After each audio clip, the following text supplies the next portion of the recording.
देश सेवा तो एक बार हो चुकी थी, इसलिए मैंने लेखपाल को प्रेफरेंस दिया। यही है कि मेरा जो सबसे ज़्यादा सोर्स ऑफ इंस्पिरेशन है हाईएस्ट, वो मेरे फादर ही रहे।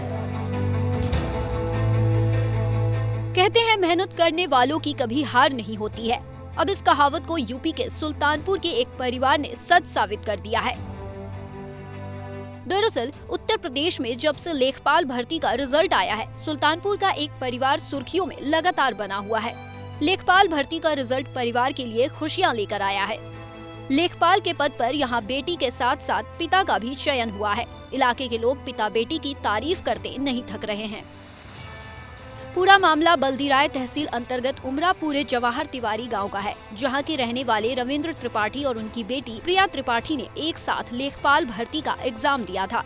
जब रिजल्ट आया तो दोनों का चयन हो गया, जिसके बाद पिता और बेटी की सराहना हर कोई कर रहा है। बेटी प्रिया त्रिपाठी ने पहले ही प्रयास में लेखपाल का एग्जाम क्लियर किया है। लेखपाल का एग्जाम क्वालिफाई करने के बाद सुनिए प्रिया त्रिपाठी ने क्या कहा है। तो मेरे सबसे बड़े जो इंस्पिरेशन है वही रहे हैं, क्योंकि मैं हूँ ना जितने भी ना एग्ज़ाम्स के फॉर्म वगैरह अप्लाई करती थी, तो मेरे है ना साथ साथ वो भी सारे एग्ज़ाम के फॉर्म अप्लाई करते थे। तो जैसे मेरे साथ होता था कि मेरे बहुत सारे कुछ एग्ज़ाम्स हैं जो मेरे से नहीं हुए थे क्लियर, लेकिन उनके वो एग्ज़ाम भी क्लियर हो गए थे। तो मुझे उनसे बहुत ज़्यादा इंस्पिरेशन मिलती थी कि मेरा एग्ज़ाम मेरी मेहनत में कहीं ना कहीं कमी है, लेकिन उनका एग्ज़ाम हो रहा है क्लियर, उनकी एज भी इतनी ज़्यादा है, स्टिल वो एग्ज़ाम क्लियर कर रहे हैं। तो बस यही है कि मेरा जो सबसे ज़्यादा सोर्स ऑफ इंस्पिरेशन है हाईएस्ट, वो मेरे फादर ही रहे। वहीं पिता रविंद्र त्रिपाठी तो बेटी से भी ज्यादा चर्चा में बने हुए हैं। दरअसल रविंद्र 2019 में सेना से रिटायर्ड हो गए थे, जिसके बाद उन्होंने बेटी के साथ मिलकर पढ़ाई की। इस दौरान उन्होंने कई भर्ती परीक्षाओं की तैयारी की। उन्होंने यूपीएसआई का एग्जाम भी क्लियर किया है। सुनिए लेखपाल का एग्जाम क्लियर करने वाले रविंद्र क्या बोले।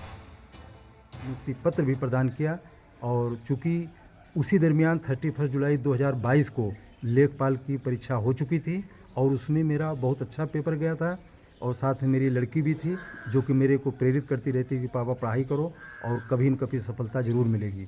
तो फिर मैंने सोचा कि एक बार मैं बेल्ट की नौकरी छोड़ दिया हूँ, तो क्यों ना थोड़ा समाज के प्रति जो है रह करके समाज सेवा की जाए। देश सेवा तो एक बार हो चुकी थी, इसलिए मैंने लेखपाल को प्रेफरेंस दिया। लेकिन अब चूँकि एक जॉब मिली हुई थी और ये मिलने वाली थी, अब आप लोग समझ सकते हैं इस बेरोज़गारी के आलम में कि ये फैसला लेना और कॉन्फिडेंस बिल्डअप करना कि जो है हमें ये मिल ही जाएगी, ये अपने में बहुत बड़ी चीज़ थी। लेकिन हम दाद देना चाहेंगे इस भारतीय जनता पार्टी गवर्नमेंट की सरकार को कि हमें पूर्ण था विश्वास था कि ये निष्पक्ष भर्ती होगी, और चूँकि मेरा सिलेक्शन होगा इसलिए मैंने लेखपाल को प्रेफर किया।